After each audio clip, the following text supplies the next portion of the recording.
නමයි ශ්‍රී ලංකාවේ මොන ප්‍රදේශයේද කියලා ගන්න. අපේ ගම පොඩ්ඩක් මේ වේදිකාවල කියනකොට අපිට පොඩ්ඩක් හිතට සෑල්ලුවක් දැනෙනවා. නුවර.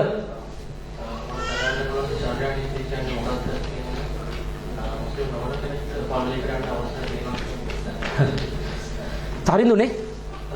තරිඳු සහෝදරයා නුවර කියන්නේ අපේ ඓතිහාසික ප්‍රදේශයක් ශ්‍රී ලංකාවේ. සියලු දෙනාටම නුවර කියනකොට අමුතු කුතුහලයක් මනසට දැනෙනවා.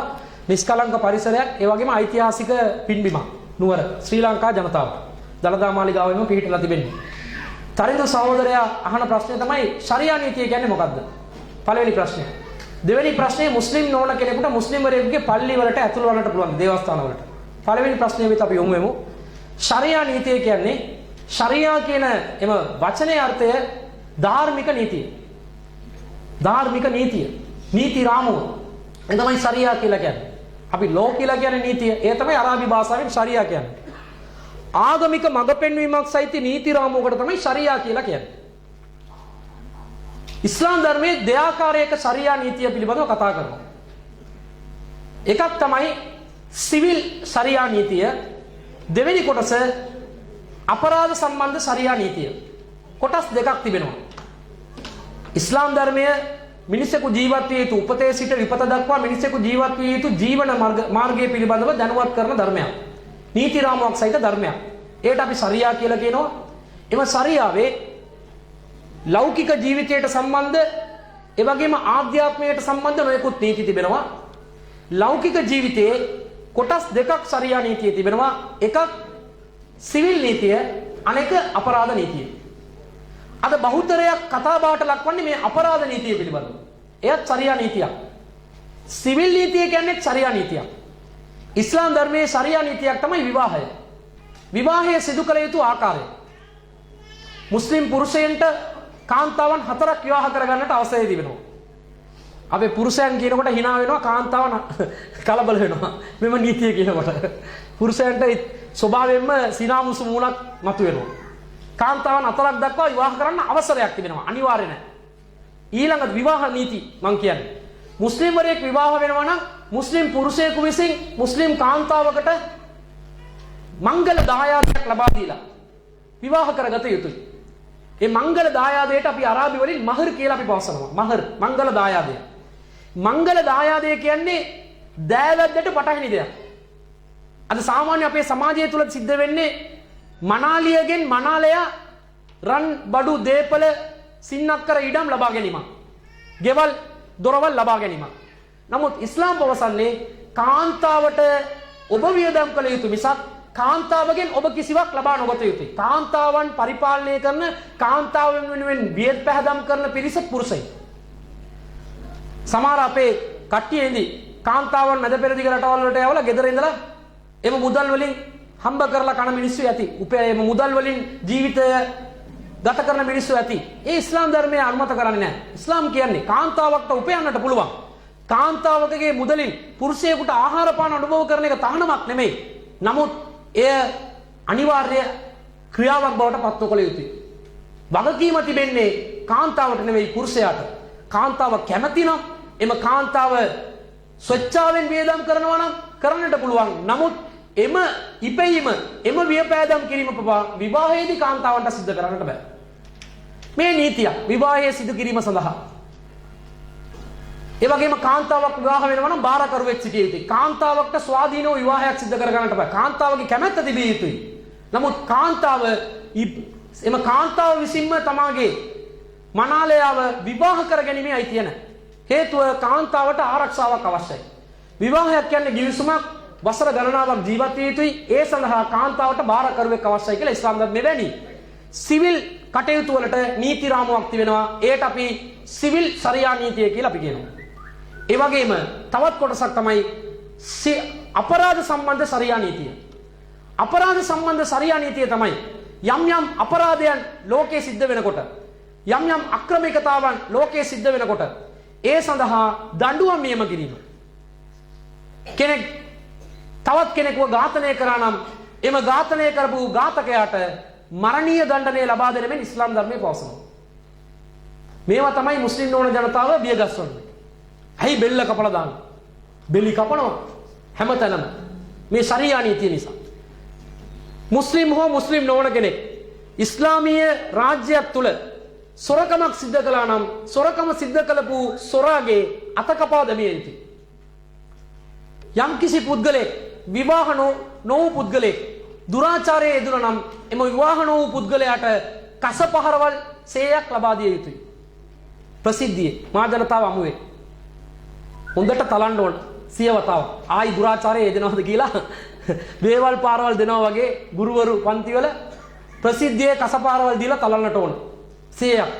විවාහ වුණු කෙනෙක් Tamanට ලස්සන අවංක භාර්යාවක් ගෙදර සිටිද්දී අනියම්පෙම් සම්බන්ධතාවයක් හෝ වෙනත් ආකාරයක ගණිකා වෘත්තීය සේවනයේ යෙදුණා නම් එවැනි පුද්ගලයන්ට දුරාචාරයේ යෙදුණු විවාහක පුද්ගලයන්ට මරණීය දඬනය ලබා දෙන මෙන් ඉස්ලාම් පවසනවා. මෙවැනි විවිධ ශරියාවේ සිවිල් අපරාධ නීති තිබෙනවා.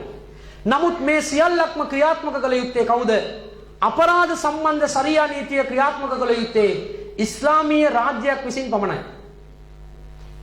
නමුත් සිවිල් සම්බන්ධ ශරියා නීතිය ඒ සෑම මුස්ලිම්වරයෙකුගේම ජීවිතයට අදාළ වන දේවල් නිසා ඕනෑම රටක ඒවා ක්‍රියාත්මක කළ යුතුයි. අනිවාර්යයෙන් ක්‍රියාත්මක කළ යුතුයි. මුස්ලිම්වරු විවාහ වෙනවා නම් විවාහ වන්නට ශ්‍රී ලංකාවේ විවාහ අතරක් සඳහා අවසර ලබා දීලා තිබෙනවා. මුස්ලිම්වරු මහර ලබා දිය යුතුයි. මුස්ලිම්වරු බාරකරුවන් පත් කරගත යුතුයි. ශ්‍රී ලංකා නීතිය තුල එම නීතිය අන්තර්ගත කර තිබෙනවා. මුස්ලිම්වරුන්ට විශේෂ නීතියක් ඇති කරලා 1954 මුස්ලිම් දික්කසාදා විවාහ නීතියේ එම කොටස් අන්තර්ගත කරලා තිබෙනවා. නමුත් ශරියා නීතියේ කිසිදු කොටසක් ඉස්ලාමීය රාජ්‍යයක් නොමැතිව ක්‍රියාත්මක කිරීමට අවකාශ නැහැ. දැන් නුවර මුස්ලිම්වරයෙක් තවත් මුස්ලිම්වරයෙක් හෝ මුස්ලිම් නොවන කෙනෙක්ව ඝාතනය කරා නම් එම මුස්ලිම්වරයාගේ බෙල්ල නුවර ප්‍රධාන පල්ලිය ඉදිරිපිට තියලා කපන්නට අපට අයිතියක් නැහැ. එසේ කවුරු හරි කපන්නට උත්සාහ දරුවා නම් අනිවාර්යයෙන්ම ඔහු හිරබත් කවන්නට ඕන. සිරගෙදරට යවන්නට ඕන. හේතුව නීතිය ක්‍රියාත්මක කරන අධිකාරිය මොන පදනමක් යටතේද ක්‍රියාත්මක වන්නේ කියන එක වැදගත්. ශරියා අපරාධ නීතිය ක්‍රියාත්මක කරන්න. නමුත් අද වර්තමානයේ විවිධ රටවල් වල ශරියා කියන නාමයෙන් ශරියා නීතිය ස්ථාපිත කරන්නට යනවාය කියලා මුස්ලිම් වරුන්ගේ බෙස්වලාගත් පිරිසක් ත්‍රස්තවාදී ක්‍රියාවල නියැලෙනවා. IS කියන නාමයෙන්, තලිබාන් කියන නාමයෙන්, අල් කයිදා කියන නාමයෙන්, ඒ වගේම ජිහාද් මුජාහිදීන් වරුන් කියන නාමයෙන් විවිධ ජිහාද් සංවිධාන ලෝපුරා ක්‍රියාත්මක වෙනවා. එම ක්‍රියාත්මක වන ජිහාද් සංවිධාන පවසන්නේ අපි ශරියා නීතිය ක්‍රියාත්මක කරන්න යනවායි කියලා. එම නිසා මුස්ලිම් නොවන ජනතාවට සැකයක් පහළ වෙනවා. දැන් මුස්ලිම් වරු ශරියා නීතිය අපේ ලංකාවෙත් ක්‍රියාත්මක කරයිද? කවදාවත් ක්‍රියාත්මක කරන්නට බෑ. ලංකාව රජයේ හිතුවනම් ශරියා නීතිය හොඳයි ශ්‍රී ලංකාවට කියලා. මුස්ලිම් වරුන්ගේ සොරාගේ අත කැපිය යුතුයි කියලා කුර්ආනයේ නීතියක් තිබෙනවා. ශ්‍රී ලංකා රජයේ ආණ්ඩුක්‍රම ව්‍යවස්ථාව යටතේ පාර්ලිමේන්තු පනතක් මගින් සොරාගේ අත කැපීම තමයි දඬුවම කියලා සම්මත කරගත්තා නම් එම නීතිය ක්‍රියාත්මක කරාට ප්‍රශ්නයක් නැහැ අපිට. හේතුව දැන් සොරකම් කරන අයට වෙන්නේ මොකද්ද? සොරාව මාස 3ක් සිරබත් කවලා හිරගෙදරට යවලා එම මාස 3ක කාලයක් හිරගෙදර අපගේම වරිපණම් බදු මුදල් වලින් 3 වේල කැම දීලා හොඳට පෝෂණය කරලා ඇඳුම් දීලා විසිට් යවලා එහෙම අදිවට විසිටුත් යවලා අපි කවලා පෝෂණය කරවලා මාස 3කට පස්සේ කෙට්ටු වෙලා කිලෝ 50ක් ශරීරයේ බර සහිත එම සොරා එළියට එනකොට කිලෝ 60ක් සහිත ශරීරයක් සහිත එළියට ඇවිල්ලා තවත් හොඳට දැවැන්ත බල සම්පන්නව සොරකම සිද්ධ කරලා ආයෙ සාමාන්‍යයෙන් හොරුන්ගෙන් අහන්න කීවතාවක් ඉරගෙදරට ගිහිල්ලා තියෙනවද කියලා හැමදාම ගිහිල්ලා යනවා අපි. ඒක අපේ මාමණ්ඩිගේ ගෙදරට ගිහිල්ලා යනවා වගේ. හොඳ සැලකිලි රජ සැලකිලි යනවා. පුවත්පතක දැන්වීමක් දාලා තිබෙනවා. දැනට 100 වතාවක් සොරකම් කරපු පුද්ගලෙක් නැවතත් අත්අඩංගුවට. ඇයි අපේ රජය විසින් ක්‍රියාත්මක වුණු නීතිය ඔව්ව සංශෝධනය කරේ නැහැ.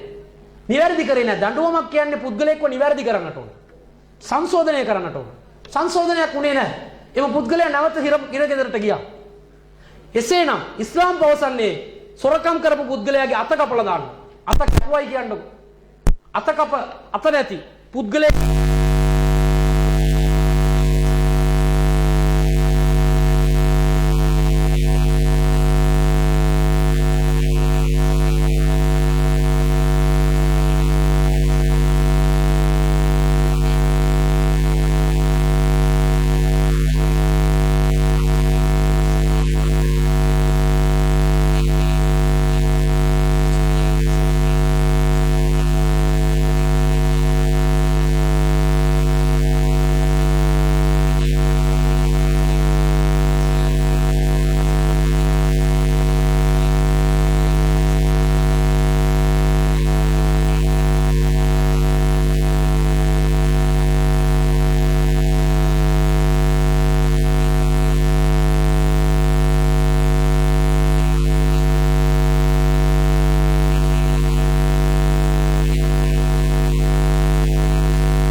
සිත තුළ එම වර්ධනට පෙළඹීමට ඔහු කවදාවත් ඉදිරිපත් වන්නේ නැහැ. මේයි ශරියා නීතියේ තියෙන යහපත. නමුත් මේ වැරදි චිත්ත රූපයක් වමලා ශරියා නීතිය කියලා කිව්වම මතක් වෙන්නේ ඔක්කොටම IS ත්‍රස්තවාදීව. උන් බෙල්ල කපනවා අල්ලාහු අක්බර් කියලා. අල්ලාහු අක්බර් කියන්නේ අල්ලාහ අතිශ්‍රේෂ්ඨයි. අපිට බෙල්ල කපන්න කියලා නෑ කොහෙවත් කුර්ආනයේ හෝ හදීස් වල මුස්ලිම් නොවන ජනතාව ත්‍රස්තවාදීන් අසු කරගෙන අල්ලාහු අක්බර් කියලා බෙල්ල කපා දමපියව කියලා. කොහෙවත් කුර්ආන වල සඳහන් වෙලා නෑ හදීස් වල සඳහන් වෙලා නෑ. උන් කරන්නේ සිරියාවේ, ලෙබනනයේ, පලස්තීනයේ වෙනත් රටවල් වල ආධිපත්‍ය නතු කරගන්න. ඉරාකයේ ආධිපත්‍ය නතු කරගන්න. දේශපාලන ප්‍රශ්න ඕවට ඉස්ලාම් ධර්මය ඈඳගෙන තමන්ගේ ආත්මාර්ථය උදෙසා කරන සිදුවීම් නිසා තමයි ඒවා අද මුස්ලිම් නොවන ජනතාව පිළිකුල් කරන තත්වයකට පත් වෙලා තිබෙන්නේ. ඉස්ලාම් පැවසුවේ දඬුවමක් ක්‍රියාත්මක කරන බලය අපේ ශ්‍රී ලංකා රජයේත් මරණීය දඬුවමේ තිබෙනවා, එල්ලුම් ගස තිබෙනවා. නමුත් එල්ලුම් ගසට එල්ලුම් ගාට අවශ්‍ය කරන කඹය මෑත දැනට වසර දෙකකට කලින් ආනයනය කරා. කඹක් තිබෙනවා, එල්ලුම් ගසක් තිබෙනවා. එල්ලුම් ගසට එල්ලන්න පුද්ගලයන්ව දැන් ඉන්ටර්විව් කරනකොට සම්මුඛ පරීක්ෂා සාකච්ඡාව සඳහා ඇඳුම් කරනකොට ඇරයුම් කරනකොට කවුරුත් ඉදිරිපත් වන්නේ නැහැ. ඊළඟ කවුරු හරි කෙනෙක් ඉදිරිපත් වුණා හොඳ පඩියක් දෙන්න ලක්ෂ දෙකක් දෙන්නම් කිව්වොත් කවුරු හරි යහි. ඒ රජයේ ක්‍රියාත්මක කරන නීතිය කාගෙත් බෙල්ල කපන්න කිව්වේ නැහැ. අලුගෝසුවන්ට සම්මුඛ පරීක්ෂණ සහභාගී වෙන්න කියලා ප්‍රසිද්ධ ගැසට් නිවේදන නිකුත් කරා කවුරුත් අලුගෝසු වෙන්නේ නැහැ. එක්කෙනෙක් දෙන්නෙක් ඉන්නවා ලංකාවේ හොඳ අලුගෝසුවක්. ඈතක 1950 ගණන් වල හොඳට වැඩ දාපු පුද්ගලයන් ඉන්නවා. ඔවුන්ගේ අත්දැකීම් අරගෙන තවත් අලුගෝසුවන්ට පුහුණුවීම් ලබා දීම සඳහා රජය කටයුතු කරනවා. නමුත් ශ්‍රී ලංකාවේ පාර්ලිමේන්තුව තවම මරණීය දඬුවම ක්‍රියාත්මක කරන්න කියලා අවසරයක් ලබා දුන්නේ නැහැ. ඒ අවසරය නැති නිසා ප්‍රශ්නයක් ඇති වුණා. දැන් මරණීය දඬුවමට නියම වුණු පුද්ගලයෝ තමන්ගේ හිස රදේ කියාගෙන ඔළුව කැක්කුම බඩ කැක්කුම කියාගෙන බන්ධනාගාර ආරෝග්‍ය ශාලාවේ ගිහිල්ලා හොඳට ඇඳේ නිදාගෙන ඉන්නවා.